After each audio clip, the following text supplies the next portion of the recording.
A human man on a planet where there are only alien women. John Carter had always been fascinated by the stars.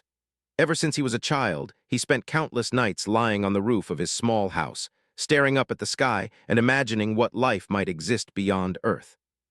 While other children played games or dreamed of becoming athletes or actors, John dreamed of exploring planets no human had ever seen. His curiosity was boundless, and his passion for space had only grown stronger as he grew older. By the time he was an adult, he had become one of the youngest space scientists to work on experimental spacecraft technology, designing vehicles capable of long-distance travel to distant galaxies. On a clear, crisp morning, John prepared for what was supposed to be a routine test flight. His spacecraft, a sleek silver machine with advanced navigation systems, was equipped for exploration rather than combat. It wasn't large, but it had everything needed for survival: food rations, oxygen supplies, communication devices, and even a small laboratory to study any life forms or plants he might encounter. John's excitement was palpable as he ran through the final checks. "Just another routine flight," he muttered to himself, though deep down, he felt the thrill of adventure like never before. He didn't know that today's flight would change his life forever. As the engines roared to life and the spacecraft lifted off the ground, John felt the familiar vibration and pressure, a sensation he loved. The city below shrank into tiny dots of movement as the vessel shot into the sky, leaving Earth behind. The vastness of space spread out before him, endless and mysterious. John checked the instruments, watched the stars glide past, and adjusted the navigation system for a course he had set toward a distant, uncharted planet. He had discovered the planet through new telescopic images, and it showed signs of life that were unlike anything recorded in human history. Excitement and nervousness intertwined as he realized that he might be the first human ever to set foot there. Hours turned into days as John traveled through the black void of space. He documented everything: the patterns of distant stars, meteor showers, and even unusual signals from far-off planets. He spent long hours observing, thinking, and sometimes simply staring out at the infinite cosmos. Then, suddenly, the instruments on his spacecraft began to beep frantically. A strange gravitational pull had appeared out of nowhere. John's heart raced as he tried to regain control, but the pull was too strong. The spacecraft shook violently, alarms blaring as he struggled to steer it. With a final, forceful jerk, the vessel crash-landed on the surface of the planet. Smoke and sparks flew from damaged panels, and John was thrown forward, hitting his head slightly. Dazed, he struggled to regain his senses. The first thing he noticed was the sky, unlike any sky on Earth. It was a soft shade of lavender with two suns slowly moving across it, casting shadows of unusual colors across the land. The ground beneath him was soft but firm, covered in a smooth, glowing moss that seemed to pulse slightly under his weight. Strange, tall plants swayed without any wind, their leaves reflecting light in a rainbow of colors. John slowly climbed out of the wreckage of his spacecraft, taking in the alien landscape around him. He had trained for emergencies, but nothing could have prepared him for this sight. Mountains rose like shards of glass in the distance, rivers shimmered with a silver-blue glow, and the air smelled sweet, almost like honey mixed with fresh rain. He instinctively reached for his communicator, hoping to contact Earth, but the device crackled and failed. The signals were blocked. For the first time in his life, John realized he was completely alone, at least alone among humans. As he explored cautiously, moving away from the crash site, he began to notice movement in the distance. At first, he thought it was shadows or tricks of the light, but then he saw them clearly, figures moving gracefully across the landscape. They were humanoid, but unlike any humans he had ever seen. Their skin shimmered in soft colors, ranging from deep blues to pale greens, with hair in shades that seemed almost impossible: silver, gold, and even faintly glowing hues. They were all women, and they stared at him with wide, curious eyes. Some moved closer, while others observed from a distance, whispering to each other in a melodic language he could not understand. John froze, unsure of how to react. He had trained for encounters with unknown life forms, but this was nothing like the simulations. The women's appearance was striking, but there was no sign of aggression. Instead, there was curiosity in their expressions, almost as if they had never seen anything like him before. Slowly, he raised his hands in a gesture of peace, speaking aloud, I'm John Carter. I come in peace. I'm from Earth." The women did not respond with words, but one stepped forward, her movements fluid and careful. She was taller than John had expected, with translucent, shimmering skin that reflected the sunlight. She extended a hand, not in threat, but as if inviting him to follow. Hesitant, John approached, feeling a mix of fear and fascination. The alien woman led him through the strange terrain, and he noticed the subtle harmony in the way they moved and interacted. Each step he took was a step into a world completely different from anything he had ever known. Over the next few hours, John observed the alien women closely. They communicated through a combination of gestures, melodic sounds, and glowing symbols that appeared briefly on their skin. They seemed to live in harmony with their environment, taking only what they needed and leaving the rest untouched.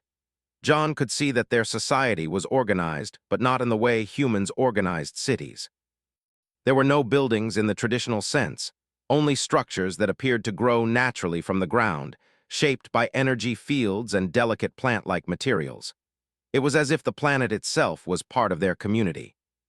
Despite the alien nature of everything around him, John found moments of beauty and connection. One of the women, who had been observing him closely, began mimicking some of his movements. He laughed softly as he waved his hands, and she responded by raising hers in a mirror gesture. It was a small breakthrough, but it gave him hope. He realized that communication might be possible, even in a world so different from his own. He took out his notebook and began sketching the women, their structures, and the glowing flora, determined to document everything. Night fell on the planet, and John noticed that the two suns had disappeared below the horizon, leaving a sky filled with stars more vivid than any he had ever seen.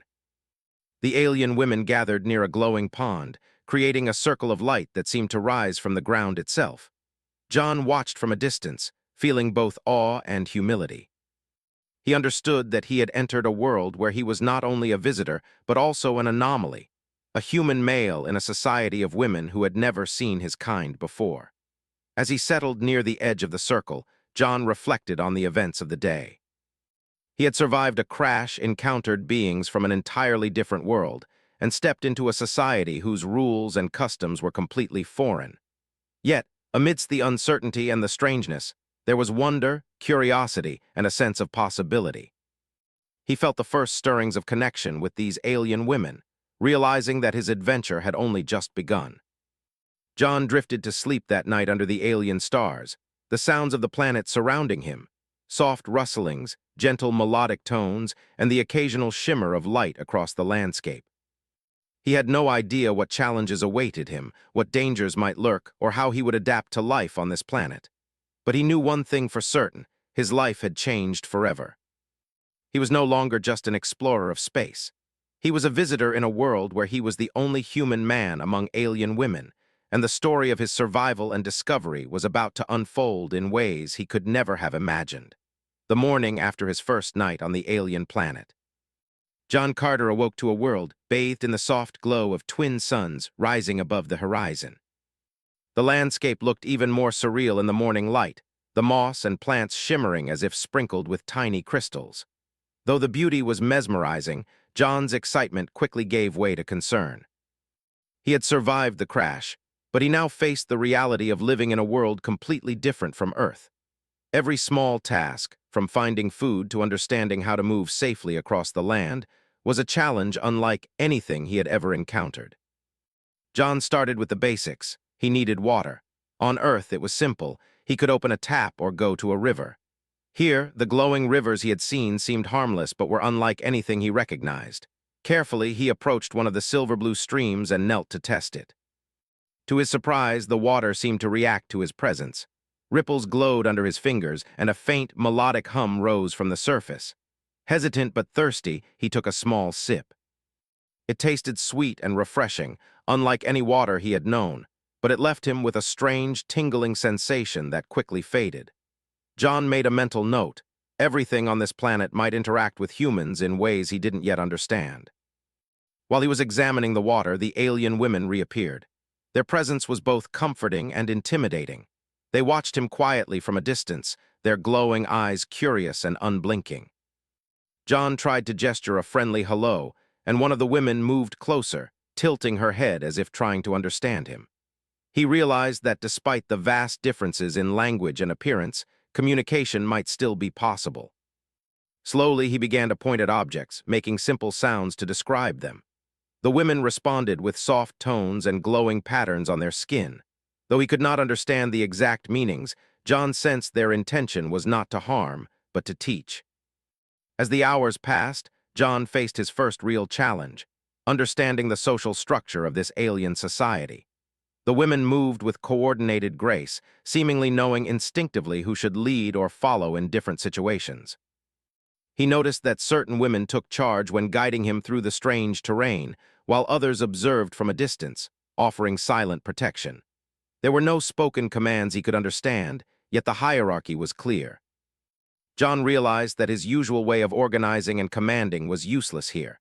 He had to learn to observe, listen, and adapt to their system of communication and rules. Food was the next major challenge. John had packed rations for the journey, but they were running low. He tried experimenting with the alien plants around him, cautiously tasting small pieces to see which were edible. Some were bitter or left strange sensations in his mouth, while others were surprisingly nourishing. The women watched his attempts closely, occasionally guiding him by touching his hand and pointing to certain plants. He began to understand that trial and error, combined with careful observation, was the key to surviving in this world. By midday, John had gathered enough food and water to sustain himself, though he knew he could not rely solely on his own knowledge forever. The terrain itself presented constant hazards. The moss that looked soft and inviting sometimes concealed deep pits or unstable surfaces. Strange, delicate creatures scuttled across the ground, some harmless, others startling in appearance. John had to learn how to move carefully, watching for subtle signs that indicated danger. The alien women often accompanied him on these walks, their presence both reassuring and instructional. One particularly brave woman, who seemed to have taken a special interest in him, showed him how to step lightly and use his hands to sense the ground before moving forward. John was amazed at how quickly she adapted her teaching methods to his human limitations. Communication continued to challenge John. Even though he had made some progress using gestures and mimicry, the alien women's language was complex and fluid, consisting of sounds, movements, and glowing patterns on their skin. At times, he would misinterpret their signals, leading to confusion or even mild frustration on both sides. He had to remind himself constantly that patience was essential. Every misunderstanding was an opportunity to learn, and every small success in communication brought a sense of triumph. John began to develop a system of symbols and gestures of his own, gradually bridging the gap between his world and theirs. Loneliness also weighed on him heavily. Even though the women were around, he could not fully converse or share human experiences. He missed Earth, the familiar sounds, smells, and the comfort of human companionship. But the alien women, in their own way, seemed to notice his struggle. One day, a small group of them approached him with objects that glowed faintly. They handed him what appeared to be a form of writing or symbolic patterning.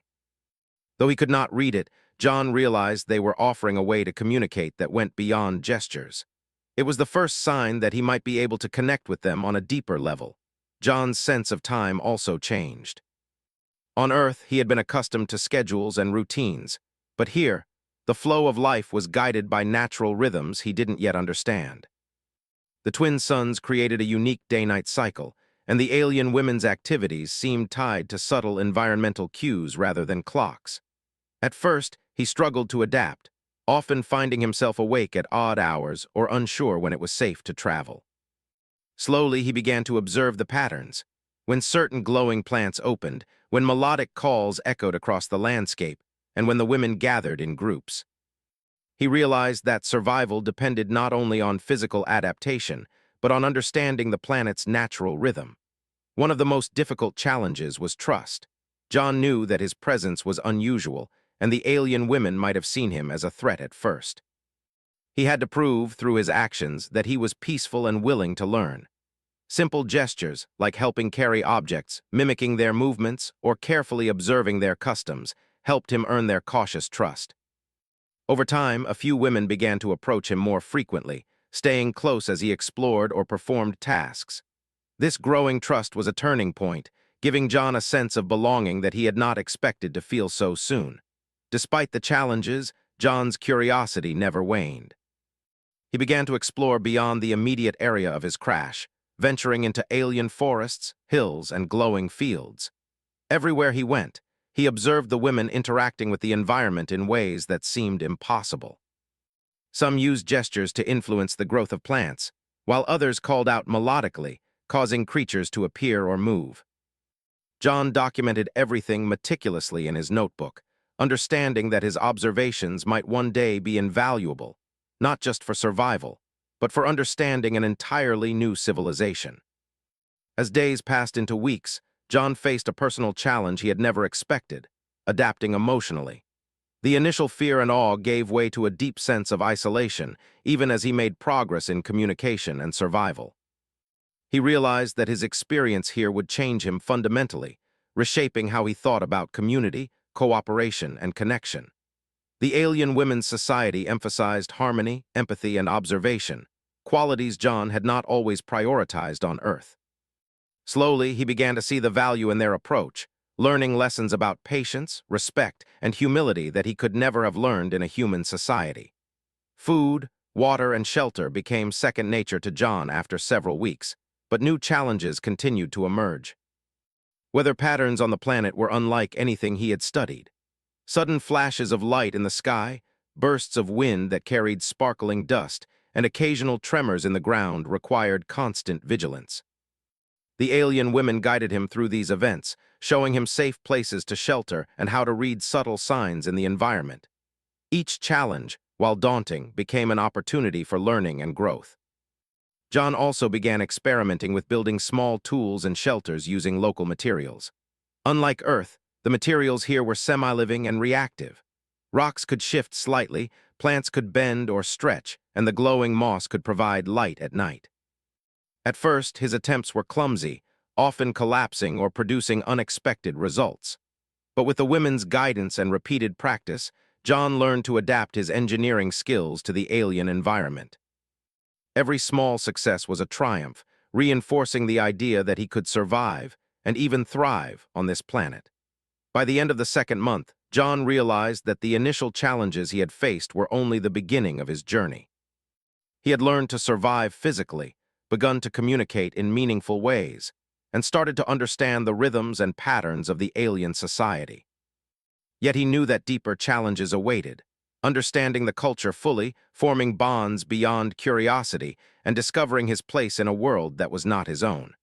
The realization was both daunting and thrilling. He had crossed a threshold.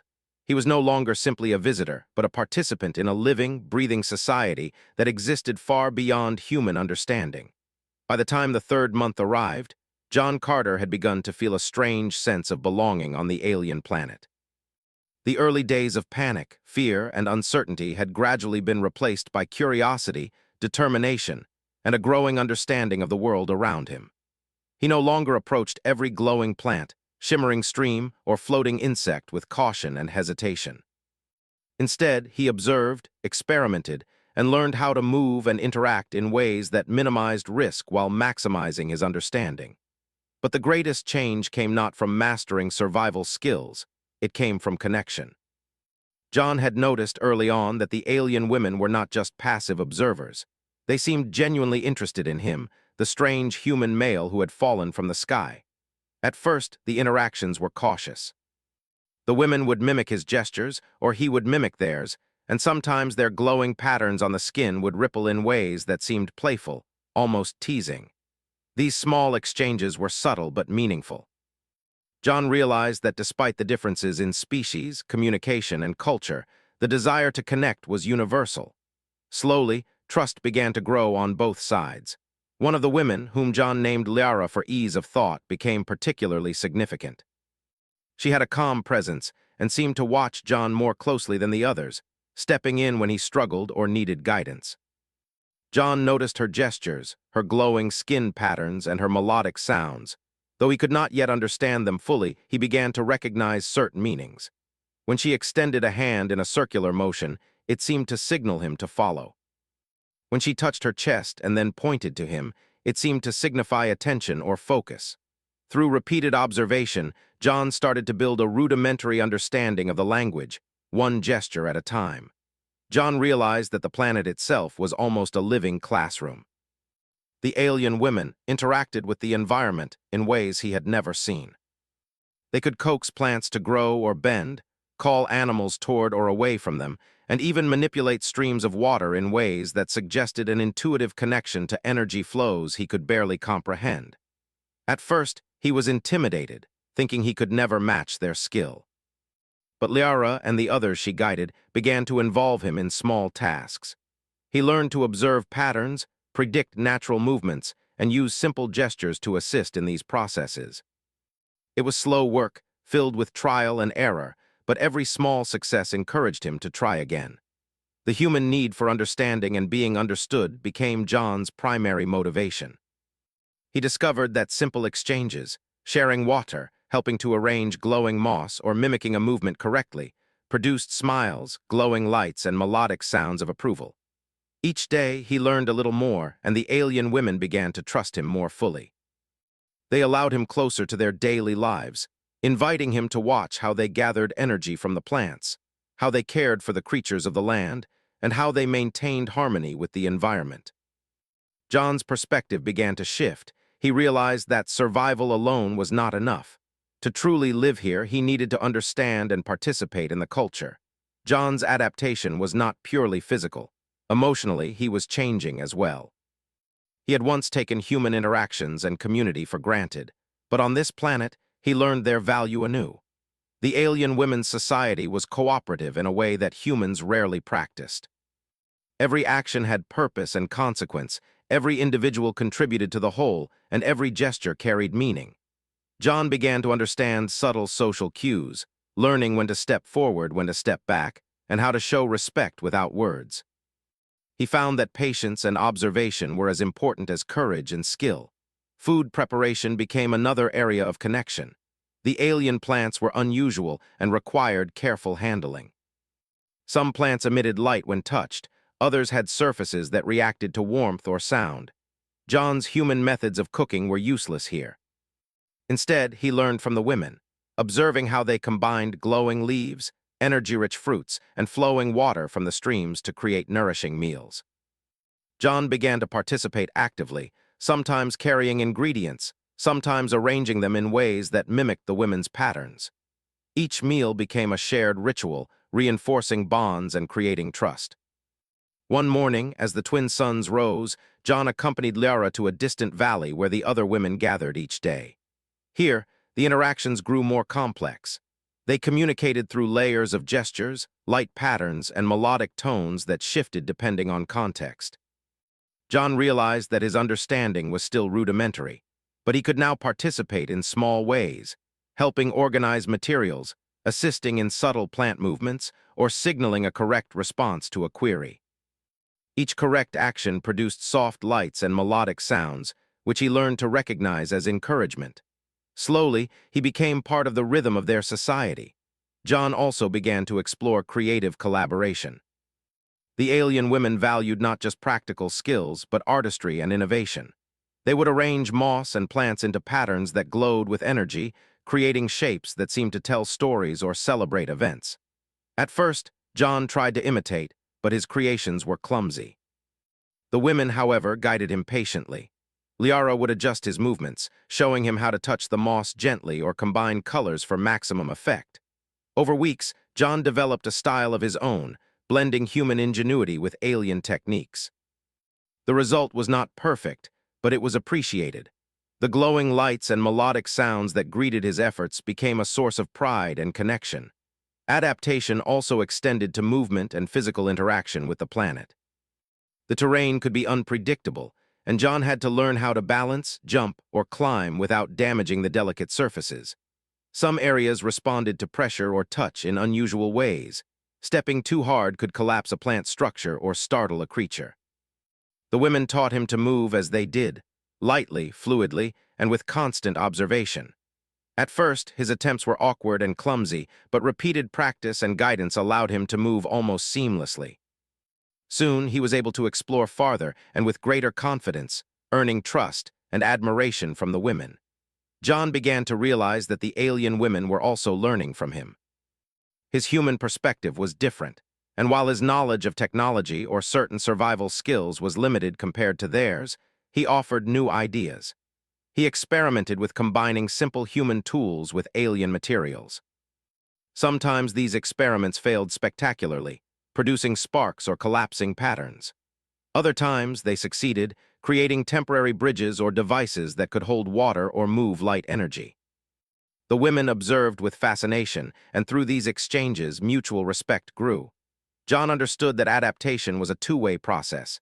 He was learning from them, and they were learning from him. Over time, John formed small friendships within the community. It was not romantic. Rather, it was a deep bond of understanding, trust, and shared experience. Liara remained his closest companion, but others began to engage with him more freely. They would share space in glowing fields, teach him new gestures, or involve him in coordinated tasks. John discovered that humor, laughter, and play existed in subtle forms. Sometimes a plant would react unexpectedly, or an experiment would fail, and the women would emit soft, melodic tones that felt like laughter. John laughed in response, feeling the warmth of shared joy for the first time in weeks. John's observations of their society deepened as well. The alien women's culture was built on cooperation, empathy, and subtle communication. Conflicts were rare, and when they occurred, they were resolved through discussion and demonstration rather than argument or force. John admired their ability to live in harmony with one another and with the environment. He also learned their ways of teaching and sharing knowledge through demonstration, repetition, and encouragement. It was a slow, patient method, but it was effective, and John began to incorporate similar approaches in his interactions with them. The alien world continued to challenge John in unexpected ways. Natural events, sudden flashes of colored light in the sky, gentle tremors in the glowing moss, or unexpected appearances of creatures, kept him alert. But by now, he had gained the confidence to handle these situations. The women guided him calmly, showing him safe spots, teaching him how to predict patterns, and involving him in decision-making when necessary. John realized that he was no longer merely surviving. He was becoming an active participant in the community. His contributions, small as they were, mattered. One evening, as the twin suns dipped below the horizon, John sat with Liara and a small group of women in a glowing meadow. They shared a simple meal of fruits and moss arranged in intricate patterns. John had learned to prepare parts of it himself, and the women responded with soft lights and melodic tones of approval. He felt a profound sense of belonging, a feeling that had been absent since his arrival. The alien world was no longer alien in the way it had seemed. It was becoming home, not just a place to survive, but a place to learn, create, and belong. John's adaptation and connection were not complete, of course. There were still mysteries, gestures he could not interpret, glowing patterns he could not replicate, and rules he did not yet understand. But he had learned the most important lesson: trust, patience, and openness were key. By observing, trying, and participating, he could build bonds that went beyond language and species. Through connection, he discovered that even in a world entirely different from Earth, understanding, friendship, and belonging were possible. By the end of the third month, John no longer felt like a stranger.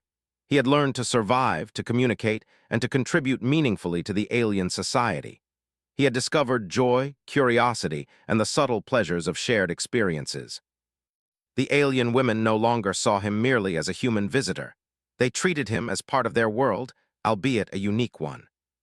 John knew that more challenges awaited, but he also understood that connection, building trust, learning, and participating, was the most rewarding adventure of all. As months passed, John Carter began to realize that his life on the alien planet was changing him in ways he had never imagined.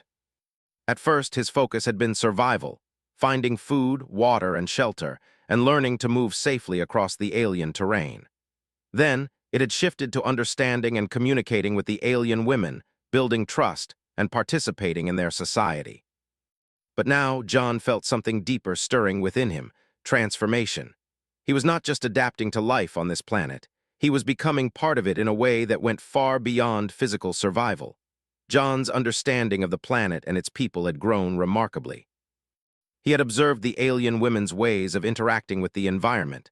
their subtle control over plants, water, and light, and their ability to communicate complex ideas through gestures and glowing patterns.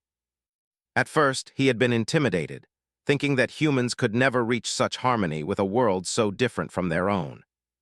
But slowly, through persistent observation and practice, he discovered that humans could learn if they approached with patience, humility, and curiosity. John had begun to notice patterns in the way the women lived, almost like an invisible rhythm guiding their actions. He started to synchronize himself with that rhythm, moving, working, and even thinking in ways that were more fluid, harmonious, and observant. One of the first signs of his transformation was emotional. John realized that he had started to see the world differently. On Earth, life had often felt fast, competitive, and stressful. Here, every action had purpose, and every interaction carried meaning. Conflict was rare, and cooperation was valued above all else. John found that he no longer rushed or acted impulsively. He had learned to pause, observe, and consider the consequences of his actions, not just for himself, but for the environment and for others. The alien women's patience had taught him patience. Their harmony with nature had inspired him to move with grace and care. He felt calmer, more centered, and more aware of the world around him. John's physical skills had also transformed. At first, the alien terrain had seemed almost impossible to navigate. The glowing moss, the shifting plants, and the delicate structures of the environment had required constant vigilance. But after months of training with the women, he had become light and precise in his movements. He could step across moss-covered surfaces without disturbing them, move through dense fields of plants without damage, and even manipulate certain objects using the techniques the women had taught him. These abilities were not just survival skills, they were a kind of artistry. John realized that he had learned to respect and interact with the world in ways that humans on Earth rarely experienced. He was no longer a visitor struggling to exist. He was becoming a participant in the life of the planet itself. One of John's most profound transformations, however, was his understanding of knowledge and learning. On Earth, he had been trained to approach problems logically and directly, often relying on machines, instruments, and formulas. On this planet, knowledge was more intuitive, creative, and fluid. The alien women taught him to observe carefully, notice details that might seem unimportant at first, and make connections between seemingly unrelated phenomena. For example, John learned how certain plants responded to sound, how animals reacted to energy patterns, and how light could be directed to encourage growth or movement. These lessons challenged his previous understanding of science, teaching him that observation, intuition, and subtle interaction could be as powerful as equations and instruments. Through these experiences, John began contributing to the alien society. At first, his efforts were small, assisting in arranging glowing moss patterns, carrying materials, or helping coax plants in ways the women demonstrated. But gradually, he applied human ingenuity to improve certain processes. For example, he constructed small frames that could support fragile moss structures during growth, or combined certain materials in ways that allowed light to spread more evenly across a field. These contributions were not revolutionary, but they were meaningful, and the women responded with encouragement and acknowledgement. John felt pride, not of dominance or superiority, but of collaboration and mutual respect. As John grew more integrated, he began forming deeper bonds with the women. His relationship with Liara, in particular, evolved into a partnership of learning and understanding. She continued to teach him, but now she also sought his perspective, inviting him to experiment and explore new ideas. Together, they discovered new ways to interact with plants, water, and light energy, combining human creativity with alien intuition. These collaborative experiments often resulted in unexpected beauty, glowing patterns that danced in the air, plants that responded to movement, or water streams that shimmered with energy. John realized that transformation was not just about changing himself. It was about co-creating a world that neither species could achieve alone. Through this co-creation, John began to understand the deeper philosophy of the alien society. Life was not about possession, competition, or control. It was about balance, harmony, and contribution. Every action had consequences for the environment and for others, and every individual had a role in maintaining the flow of life. John found that he had adopted these values naturally. He no longer thought in terms of survival at all costs, or what can I take for myself? Instead, he asked, how can I contribute? How can I participate without causing harm? This shift in perspective was profound. It was not just a new way of living, it was a new way of being. John's transformation extended to his perception of time. On Earth, he had always measured life in hours, minutes, and deadlines. Here, time was marked by cycles of light, movement, and energy. He learned to anticipate changes in the environment by observing subtle signs. The way plants swayed, the sounds animals made, the glow of certain minerals. He began to live in harmony with the planet's rhythm, rising with the suns, moving with purpose during the day, and resting when the environment suggested calm. Life felt more natural, less hurried, and deeply connected to the surroundings. Socially, John became a respected member of the alien community. While he would always be unique as a human male among women, he was no longer a stranger or a curiosity. The women included him in tasks, rituals, and celebrations. They sought his opinion on experimental arrangements of plants and energy patterns, and he provided input based on his human perspective. Even though he was still learning their language, gestures, and glowing symbols, the trust he had built allowed him to participate meaningfully. He was no longer just an observer. He was a contributor, a collaborator, and in many ways a bridge between the two worlds. John also began reflecting on his own identity. He realized that transformation was not about losing his humanity, but about expanding it. The values, skills, and perspectives he had learned on Earth were not useless. They were enhanced by the lessons of the alien women and the planet itself. Patience, observation, empathy, creativity, and adaptability had become central to his being.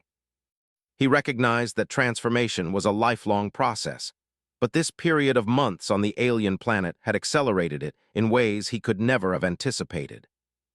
He was becoming not only a survivor, but a new kind of human, one capable of living in harmony with life vastly different from his own.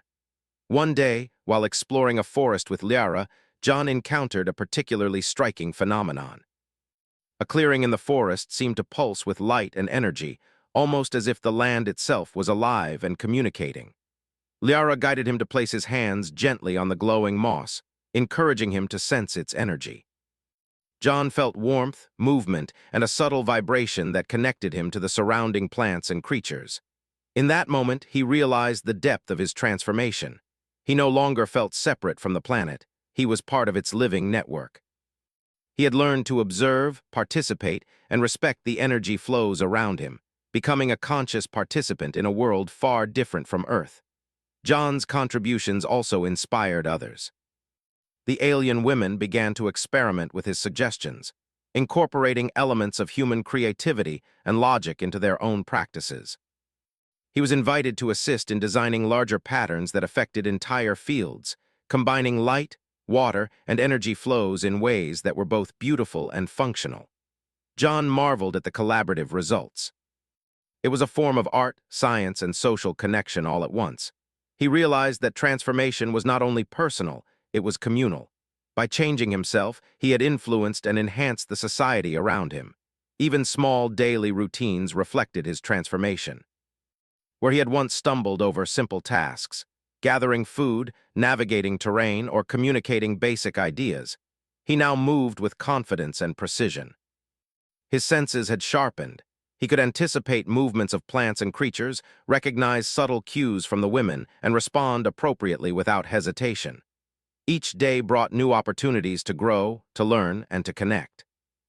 John began to feel a sense of fulfillment that he had never known on Earth, a life in which purpose, connection, and harmony were intertwined in every action.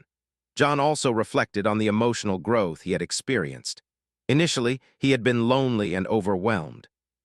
Now he felt joy, pride, and a deep sense of belonging. He had learned to understand others without words, to express himself without language, and to appreciate the beauty in differences. The alien women had become companions, teachers, and friends. They had welcomed him into their world, and in doing so, they had reshaped his understanding of life, society, and himself. By the end of this period of transformation, John Carter was no longer simply a human visitor struggling to survive. He had become an integral part of a complex, harmonious society, contributing with his knowledge, creativity, and adaptability. He had learned the value of patience, observation, empathy, and cooperation. His mind, body, and spirit had evolved, aligning with the rhythms of the planet and the needs of its inhabitants.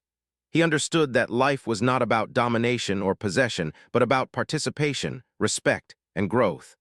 The final lesson of his transformation was humility. John realized that no matter how much he had learned, there was always more to observe, understand, and integrate. The alien women had shown him that knowledge was endless, and that growth required openness, curiosity, and collaboration. He understood that his transformation was ongoing, a lifelong process of learning, adapting, and connecting. Yet he felt proud, hopeful, and deeply fulfilled. He had arrived as a stranger, fearful and uncertain, and he was now a participant, contributor, and friend in a society far beyond anything he had imagined.